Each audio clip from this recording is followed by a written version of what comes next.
people, thank you very much for joining us today on the program Healthy Living. My name is Adesuwa Osa-Owagye. For some time now, we've been discussing a topic which was inconclusive. Let me use that word because that is what is really now. Inconclusive. Okay, the topic was inconclusive the day we discussed it, and that is medical alternatives to conception. We talked about it. We talked about the types. Today we're going to look at the types again, the pros and cons. And we also want you to call in because a lot of people did call us to say that we had questions to ask, but the phones are busy. So today we are not going to talk much. I'm not going to ask plenty of questions. I'm just going to leave you to ask the doctor your own questions, okay? Ask the doctor whatever you want to ask regarding this topic, which is medical alternatives to natural conception. That is how you can get pregnant without involving sex and all that. And for some people, you know, it's so easy, while for some others, it's not so easy. But the good news is this: if you are fit and proper, you will be able to carry your own baby, whether you're 25 or 50, according to the doctor. So join me as I welcome Dr. Tonika Akonyole. She's a CMD, Tony Cleo Medical and Fertility Center in Asokoro, Abuja. It's nice to have you join us today. Thank you so much, Mr. Deso. Okay, now people, we want to look at medical alternatives to conception. So when we say medical alternatives to conception, can you please throw more light on this for the benefit of those who did not watch our previous episode? Yes. Okay, we talking about alternatives to having a woman get pregnant. Yeah, various programs or procedures are meant to be done. If a woman naturally cannot achieve pregnancy for over like 1 year, several intercourse within a year and nothing is happening, she goes in for investigations, and they still explain that there's nothing wrong with the man or the woman. We call it like idiopathic, okay, on unexplained infertility. Okay. So we begin to think of what next to do. If her tubes are okay and the man's sperm cells are good, there's something we call IUI, intrauterine insemination, whereby we have to give this woman alternate days, injectables, their fertility injections, that she will take alternate days. And by the time we're ready for her, the 12 of her cycle, we give her an injection to cause ovulation. And these sperm cells we are going to introduce into her, we have to watch it and put the sperms directly through the cervix into the uterus. If after 2 weeks she's pregnant, that's good. But if she's not, then we have to start thinking of the higher form again, which is IVF. IVF is in vitro fertilization, which means fertilization outside the body. That's why it's called in vitro. When you say in vivo, it's inside. Good. So this IVF also, the woman comes in with her results. She has done a lot and nothing has happened. Then we say, okay, fine, we'll give you injections every other day, prepare you very well. We take charge of your system to make sure the drugs we're giving to you is not going to harm you. And once we give you this, you begin to develop a lot of eggs from both of your ovaries. Okay. Yes, and it comes to a time where we give the ACG injection and we do the egg collection through the vagina. The number of follicles we see is not always equal to the number of eggs that you get. Really? But at least we'll get some eggs. And when we do that, take the husband's seminal fluid, wash up the seminal fluid, and take the sperm cells, introduce it into a dish where conventional IVF is possible. If by the next day we check for fertilization, everything looks good, that's fine. Because we put these babies into what we call good media that is just the same in our system. Good. So, by the day 5, some people do the 2 transfer, the 3 transfer. We do the 5 transfer, which is the last stage development of the embryo. We call it blastocyst. Okay. This one gives us higher chances of success. Okay. By the time we prime the woman, give her injectables, then at the end of the day, after like 14 days, on the 19th day of the cycle, we transfer the babies back into her womb.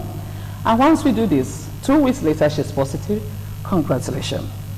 The other form is what we call the ICSI, intracytoplasmic sperm injection. In this case, it's for men that have very low sperm count. World Health will say that 20 million is what we expect to have. Some people have 15, which is still very okay. But by the time you're having 100, 800, 1 million, we say, oh, this person is suffering from severe oligospermia. Now, ICSI is the high tech of IVF. We have to take, yes, we go in invasive, take a single sperm, take an egg, and inject, force the sperm into it to cause fertilization. Okay. Yes, most especially for men that their sperm count is low. There's no way we can say that they've lost hope. Okay. Sometimes you can be on medications. It depends. So a man with low sperm count should not lose hope. Yes. If he keys into the system. Yes, if he key into this system, then he doesn't have a problem.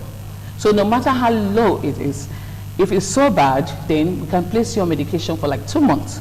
And if we get something tangible, we don't need you to have up to 5 million or 3 million. Okay. We have the process after where we remove the seminal fluid, we have the concentration of the sperm cells, and we do this manually.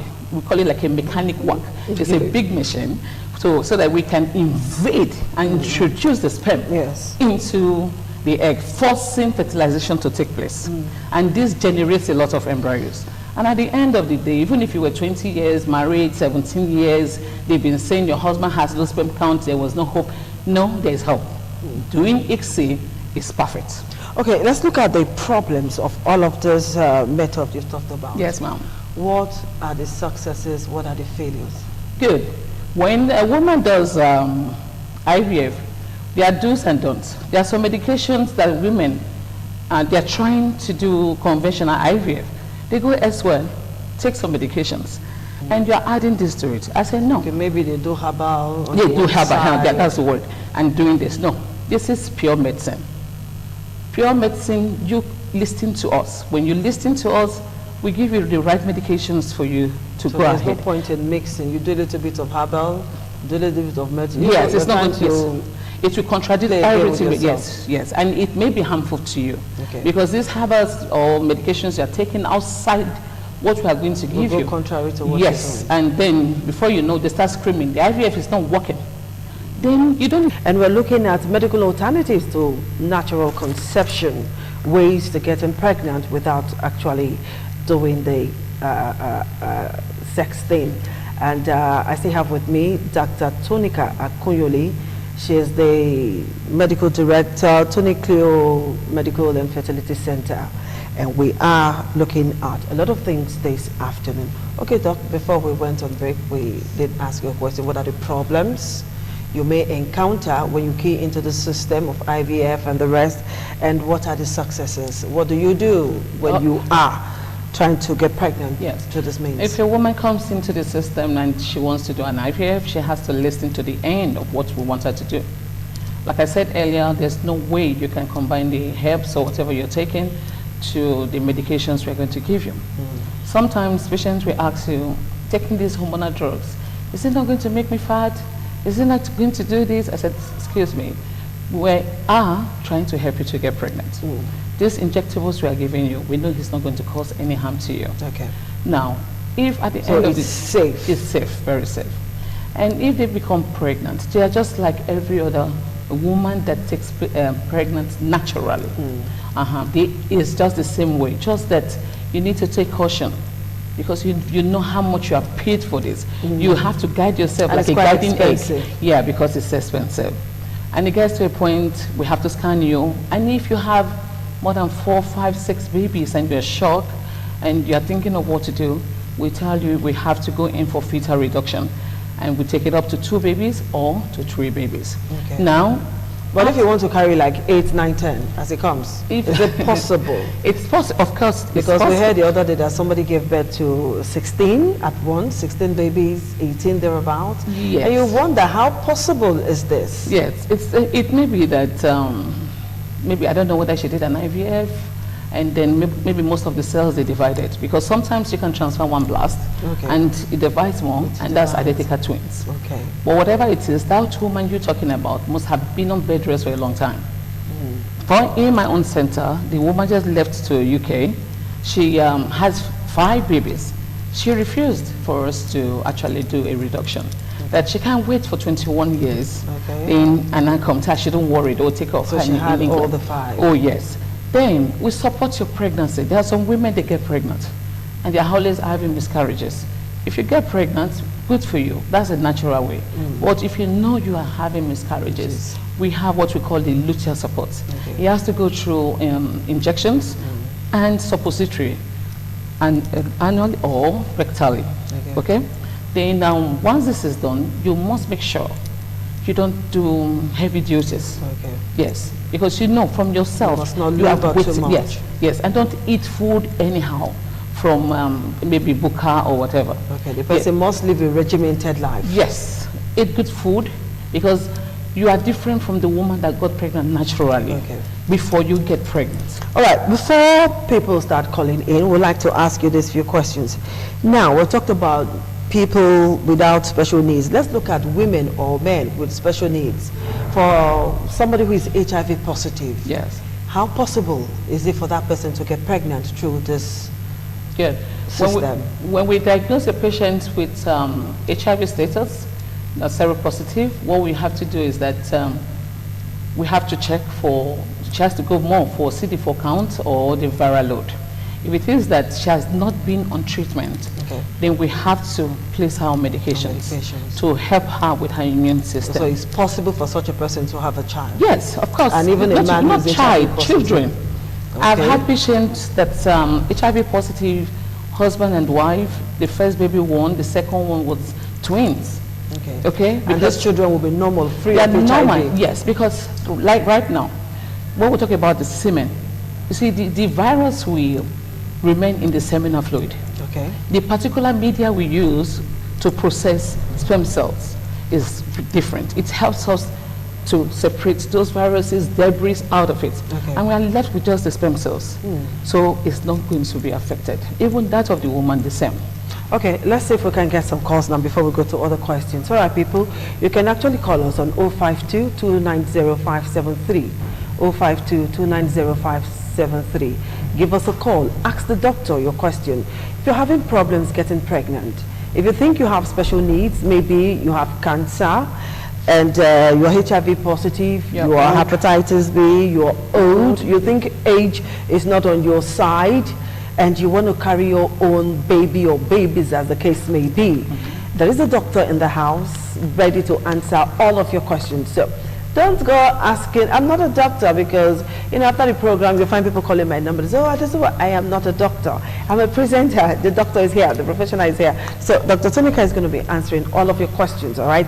052-290-573. While we're waiting for that call, let's look at somebody who wants a particular sex of a child. You find out that this is Africa. And there is no way you can rule out the fact that men are usually anxious to have a male child. Even when some say, no, that doesn't matter.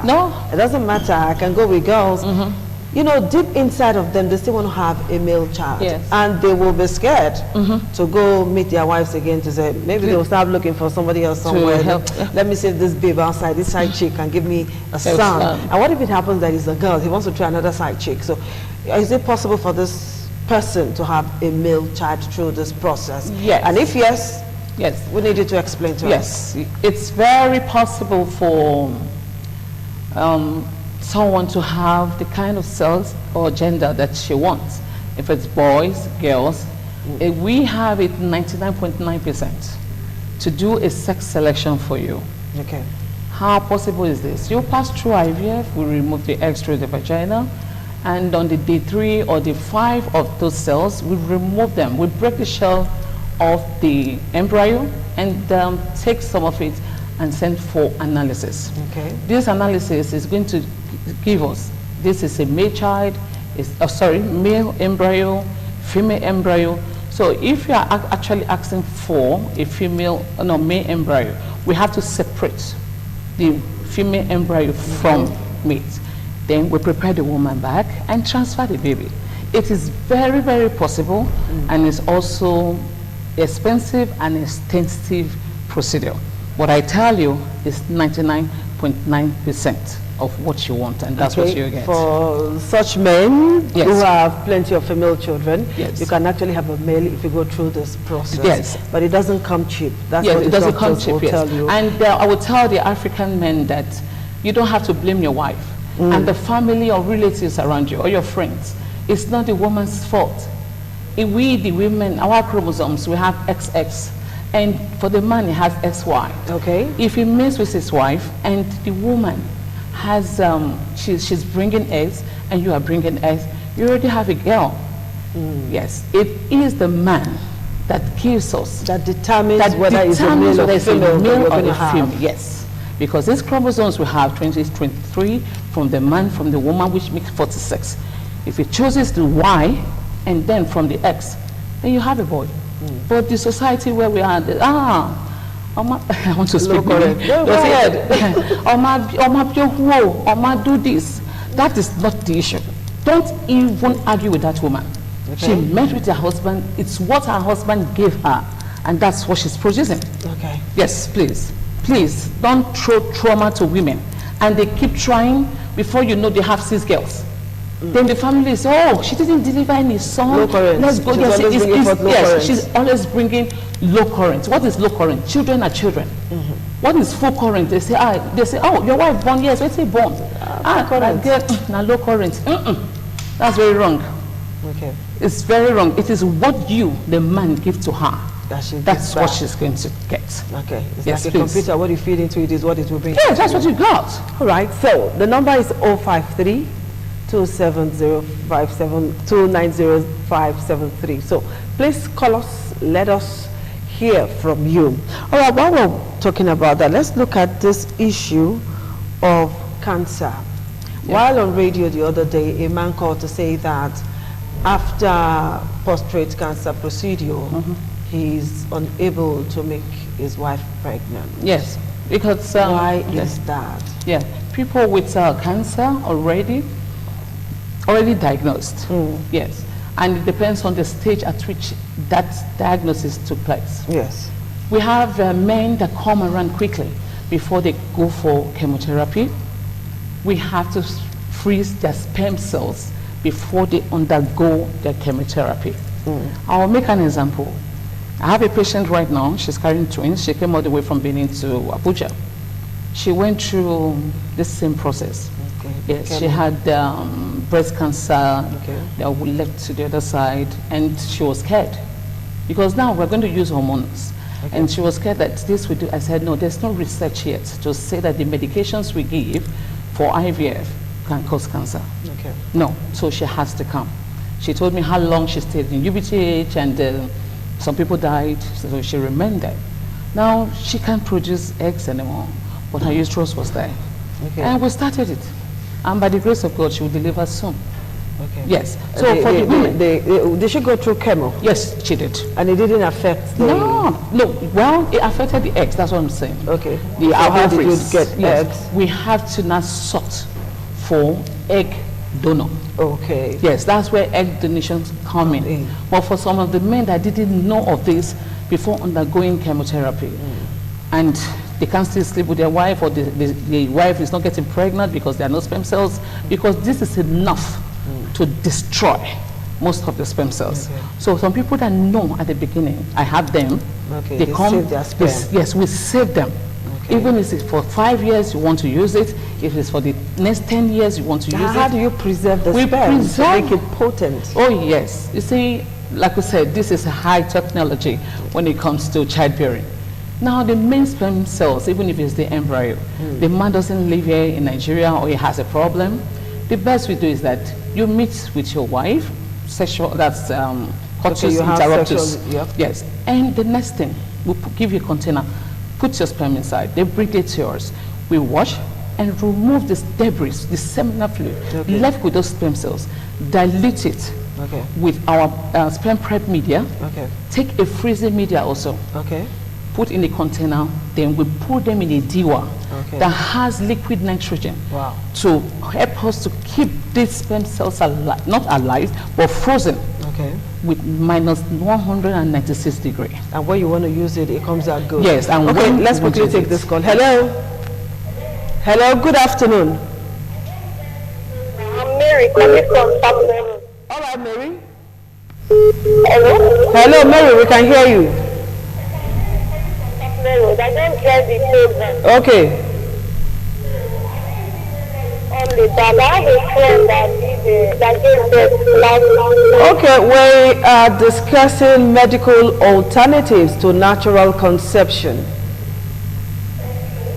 How can we get to meet the doctor? Okay, just wait to the end of the program. I will let you know. All right, so yes, we're talking about preserving the sperm, preserving the eggs. Yes. So once we get the sperm cells as the pellet in the tubes we use, we dilute it with a freezing medium.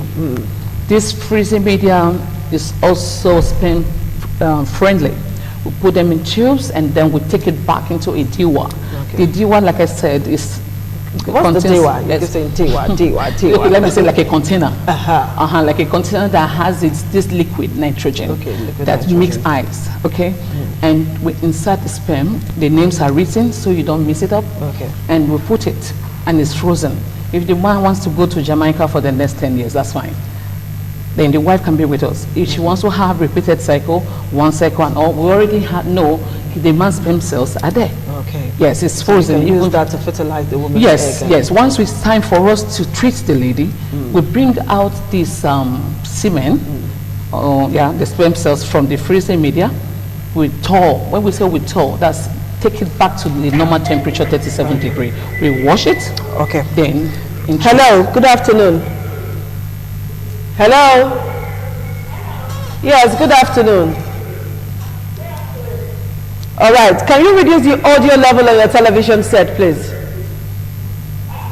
Reduce the audio level on your television set. Are you okay now? All right. Hello? All right. Please, when you are calling us, endeavor to reduce the audio level on your television set. Reduce the audio level on your television set so that we can hear you. There is no way you can be asking questions and hearing yourself at the same time. It will cause a lot of noise in the studio, all right? So reduce the audio level or move away from your television set so that we can hear you properly. Ask any question you need to ask about conception. Hello, good afternoon. Hello? Hello, good afternoon. Good afternoon. Good afternoon, I can hear you. What's your name? My name is Stephanie. Okay, Stephanie, ask the doctor your question. A woman with blockage of fallopian tube, how will she get pregnant? Okay, blockage of fallopian tube. How will she get pregnant through this method? Yes. Okay, Doc. HSG is one particular test you need to do when you are undergoing IVF or ICSI. Once the tubes are blocked, there's no way, even if you are ovulating, there's no way the sperm cells can swim to the tubes. The only way out is for us to prepare you as an IVF patient, then go in through the vagina with a needle to help you to bring out those eggs. Yes, there's a needle assigned or described for okay, not the normal needle. No. Okay. No, it's not. So it's not, well, actually we put them to sleep and so that they don't see how long the needle is. Yes. If not, some people will run out of the theater. Okay. So once this is done, we must bypass the tubes. Okay. Then go straight to the ovaries. We mop the ovary, get what we want through the follicular fluid, then start scouting for the good ones and introduce the man's sperm. Then fertilization continues. Yes. But if you have blocked tubes, she can't get pregnant naturally. Or let me say medically. But with God, all things are possible. What if the fallopian tubes are lost through maybe operation or anything? Yes, if those tubes, as long as the ovary is there. Yes. Unless maybe she had a ectopic pregnancy, then one part of that tube is off, then we have to start thinking of doing that. Okay, hello, good afternoon. Hello. Hello, good afternoon. Hello, it's Boniface calling from Benin. I'm hearing this program. I'm confused the method. Our number is still 0522905573. That's the number you will be calling us with on the program. So start calling, ask the doctor your question. Now, doctor, let's look at the issue of egg donor and sperm donation as we wait for other calls. How easy is it to donate eggs? Can anybody just walk in to say, okay, I want to donate eggs, I want to donate sperm, just like we do blood? Yeah.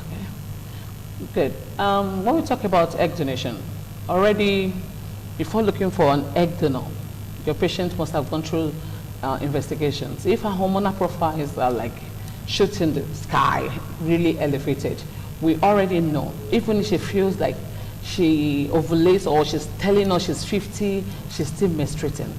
You have to be careful, if not she will end up having a baby with deformity. Okay. Now we begin to scout out for donors. Donors are just young girls between that 18 years to 26 years. Okay. Some people those are good eggs. Yes, and we do series of tests for them to be sure also that they are okay, because there are some donors we stimulate and give them these injectables. That's the fertility injectables. They don't respond. That means that that particular donor, even if she's 20 years, she's already suffering from what we call POS as premature ovarian failure. Okay. Yes, but the other ones that are good, they can produce up to like, on this part of the ovary, like 10, and here 10. At the end of the day, we can get like 15. To actually help that woman where our ovarian reserve has actually declined, we match it with her own blood and that of the husband's son. And once fertilization and the babies have grown to the stage at which we want, we will transfer back the babies into the woman's womb. How do we do this for the woman? The woman menstruates, we do what we call down regulation. Then she bleeds. We begin to build the lining of her womb, taking tablets to make sure the lining is growing to the stage at which we want it. How safe is it for a 50-year-old woman to get pregnant? Good. Through this method? Through this method, even if she's not saying her... Maybe 50, even if she's 60 years. Ovulation. Yes. What we do, we have to give them medication to help stimulate them to bleed. Most of them may just have spotting, which is okay virus. Some of them will not. Then we have to go in to remove the old bandage to do MVA to make sure the lining wants to build back. So a woman of 50, she cannot, for 60 or 50 and above, she can produce eggs. Then we have to go in for egg donation. Okay, let's take this call. Hello, caller. Good afternoon. Hello, good afternoon. Good afternoon. What's your name, please? I'm calling from Benin. Okay, ask the doctor your question, please. Listen. I bet. If woman has a since 2 years, never seen menstruation. Since 2 years, the woman never do menstruation. What happened? Menstruation. What is the question where you want to ask? If whether the woman go feel born or you no go feel born. I'll be asking the doctor what did they call? Okay. How old? Okay, thank you for that question. But how old is the patient or your friend is? Saying, is she still on the line? Okay, she left the line. Okay. But at least you have to know the age. When you're saying over 2 years or whatever, how old are you? You're not having your menses anymore. We have to check that. It's not just, is it the menses you want or you want to get pregnant? So that's the question I would need her to answer. Okay, let's look at the issue of genotype selection. Yes. Because you find out that love will not allow some people to live themselves. You have AS, and they want to get married, which is not advisable. Yes. But sometimes some don't want to listen because they're so much in love. How do you do sex selection? Is it possible for this couple to have a child who is not a sickle cell carrier? Yes. Okay, before you answer that question, hello, good afternoon. Hello? Okay, so let's go ahead. Okay, now, like we say, I'm in love, and we go in to do our investigations, and we'll discover you are AS, I'm AS. What are we going to do? We're not going to tell our parents, we have to do this. But the woman in question is going to be the one to suffer it. The man will go to work, then you are battling with your child having crisis at home. So when, I can actually tell you today that you can get married to AS, but it's really extensive. And you must have the money to actually help us to do the same way we do the sex selection.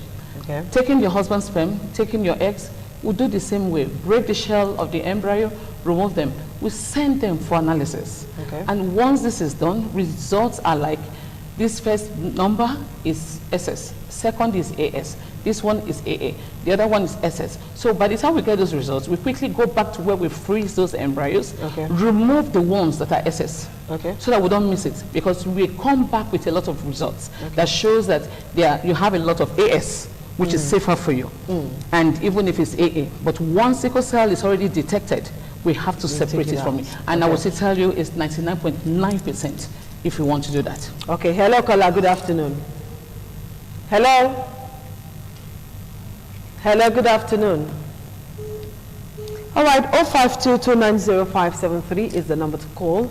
And I am still with Dr. Tulika Akonyole, and we are looking at the problems of women, the problems of men when it comes to conception. Yes. For some, it is as easy as ABC. Some men will say, if I just touch my wife, she gets pregnant. If I kiss her, she is pregnant. And for some, it's difficult. This is your chance. Hello, good afternoon. Good afternoon, caller. Can you speak up a bit, please? I'm from Benin. Hello? I'm from Benin. I can barely hear you. Can you speak up a bit? All right, if you want to talk to us, please speak up a bit so that we will hear you properly. All right, doctor. Okay, let's go ahead. Yes. And then the next one is the sperm donation. Most men understand the testes. Then some of them have retrograde ejaculation. Then most of them just suffering from impotency, maybe at a very early age. Now they bring results to say that there is azoospermia. Azoospermia means that the seminal fluid is there, but the sperm cells are not there, which actually gives us the mind that, yes, this is it. But we don't go back straight to say, okay, get a sperm donor. What we have to do, we have to spin that cell and see if there will be anything, particles below the tubes we use, and we call it cryptozoospermia. If something comes out, that is good. Then you have to also know why the man is azoospermic. Is it obstructive or non-obstructive? Those parts, the urologists will actually tell us. Doctor, let me pause you there. Hello, caller. Good afternoon. Hello, good afternoon. Hello, good afternoon, madam. Okay, how are you? I'm very fine. What's your name? And please ask your question. I'm Peter. Okay, Peter. What the topic we are discussing is very interesting. Can you speak up a bit? I'm finding it so difficult to hear you. It's very interesting. Okay. I hope the money involved is it okay for the commoner or is it for the people? Honestly, I cannot hear you, Peter. So I'll call back. Can you just call back a little bit? All right, doctor. Good. And so we are coming with the futures. Oh, yes, I'm azoospermic. Then at the end, if we can get something, that's good.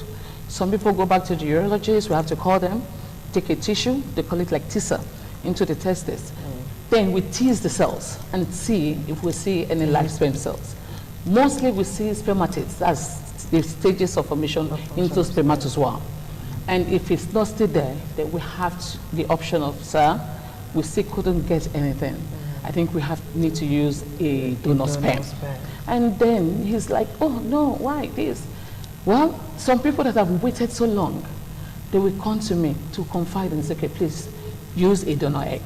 But make sure it matches with my blood group and genotype and has a close resemblance to me, please.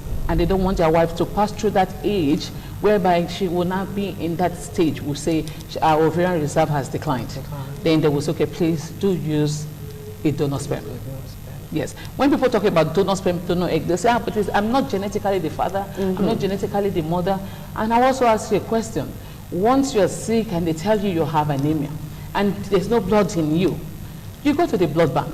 And get blood. You get blood, and this one exists all through into your system till you die. So it's something like that? Yes, it's something like that. We are all okay, let's take this call. Hello, good afternoon. How are you? Okay, tell us your name and ask your question. Okay. Amy, okay.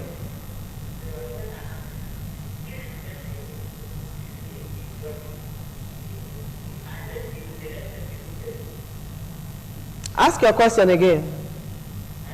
Ask the question again. If you are blocking womb, you say now you want born again, you feel they let person lose. What did the woman take blocking womb? It's when they born for hospital, they say they change the womb. But that's now, so that's why they do. Okay. But at last, when they call tell the woman, say, see how far, see what they go. But the woman say, no, he needs to care again. Well, doctor will answer that question. If the blockage is tubal ligation, I'm not sure she'll be able to have a child again. So he's asking a question that if... Why did they have to go do tubal ligation? Is it that she's having too much kids? Then they had to go do that. It's because it's also a form of trying to... So if a woman has gone through tubal ligation operation, she will not be able to have kids again? No. But what's her age? Because why did she have to do that? Okay. Maybe she has had like 4, 5, 6 babies. Then she'll say, doctor, please, as you're removing this one, please tie the tubes. Yes. So if she now feels that, okay, she wants to get pregnant again, well, the chances of getting pregnant naturally will be 10%. Because at the time they did that litigation, the, let me say, it becomes like a gangrene. Most of the vessels of blood are not going to flow through that place. Oh. Yes. So getting pregnant with that will take about 10%. Okay. Yes. Wow, that's awesome. So your advice to somebody who is a cancer patient before going for chemo? Yes, before is diagnosed, she doesn't have a child yet, that was okay, fine. Quickly, you do this. But most of these eggs, if you want to, you have to be stimulated, collect the eggs, even if you don't have a husband. We can actually help you and freeze them. But you must be alive to make sure you're going to use the eggs. Okay, we'll do this call. Hello. Good afternoon. What's your name? I'm okay. I'm calling from Sakumba. Okay, please ask your question. I have a friend that water is coming from her breast. When she presses the breast, water will be coming out from it. Can it be breast cancer, or can she get pregnant? How old is your friend? How old is your friend? She's 33 now. She's 33. Yes. Okay, she want to know if a 33-year-old friend can Get pregnant. or if it's cancer, she's got water coming out. No. That's not equal to that. A woman that is having expression like milk from her breast shows that she is having what we call hyperprolactinemia. Prolactin is actually what helps us, to control our system and even for the milk production. If you're already having this, it's going to interfere with your hormones, making it imbalance. Okay. And we see this, and we have to place them on bromigon or cabergoline. Cabergoline works faster than Are we talking drugs here now? Sorry, no, we don't do drugs. Yes, but she has to take medications. Okay. Yeah, sometimes we place them on it for 3 months or 2 months. After 2 months of taking, they go back to the lab, do the prolactin test. Okay. And if it comes out good, fine. If it's not, then she has to continue the medication. Will she be able to get pregnant? She will be able to get pregnant, but once that she's lactating, it will not make her to ovulate. Oh. Yes. Okay. All right. Hello, caller. Hello. Good afternoon. No, my name is Blessing. Okay, Blessing. Ask your question. I want to know if it's okay for a woman to have daily discharge, normal discharge. Well, some women say they don't discharge at all. They don't. What do you mean by discharge? Like having those things on your pants. I don't know. Like normally when you put your pants, you see discharge there. Okay. So you want to know if such a woman can get pregnant with discharge? Okay. Your question is one kind, okay? All right. Yeah, time is fast spent. Number is 052-290573. That's the number to call us on. And for those of you who have been itching to call the doctor, hello, this is our last call. Hello, good afternoon. Hello, good afternoon. Yes, what's your name? Yes, I'm calling from Union Bank Secretary. Yeah. Hello, I want to ask a question. Okay, ask. My name is Farah. I want to ask a question. Please ask your question. Can you hear me? I can hear you. Okay, my question is that for how long will this transfer of eggs into the woman's body, for how long is going to take for that woman to be able to stand well before the man will meet her? Okay. Okay, after the transfer. Yes, I want to ask the doctor. All right, the process of IVF, you have transferred everything you've done outside into the woman. How long will it take before the man can begin to meet with the wife? Yes, okay, we got your question. Yes. So listen to the answer now. Yes, truly, a lot of questions come from that. Okay. But because we know the process you have gone through is expensive and extensive, we always say after 3 months or 4 months, where if it's necessary, the woman does cyclage, fine. Then she can wait till like 16 weeks, 19 weeks before two of them can meet. So men will shout, I can't do, I can't. Then it's okay. There are also different ways for you to meet with your wife. And I hope the meeting will not be vigorous for no, it does not pull down what you're very supposed to put in. Good. So some people will say, okay, let's do side. Okay. Because they don't want to go outside. Okay. But for we always try to say, sir, for this number of years you have been waiting, and the success of this IVF has occurred. So why don't you just wait till it's you? Okay. Then when she delivers, you have the whole of your wife to yourself. Okay. All right, doctor, I must say thank you very much for being on the show. And for those of you who have been calling to get the doctor's number, you can actually give her a call on 080-3518-7406. 080-3518-7406. Thank you very much for being with us on the program. Yes, ma'am. All right, people. We'll see you again on Monday. Until then, your health is your wealth. Stay healthy. Bye-bye.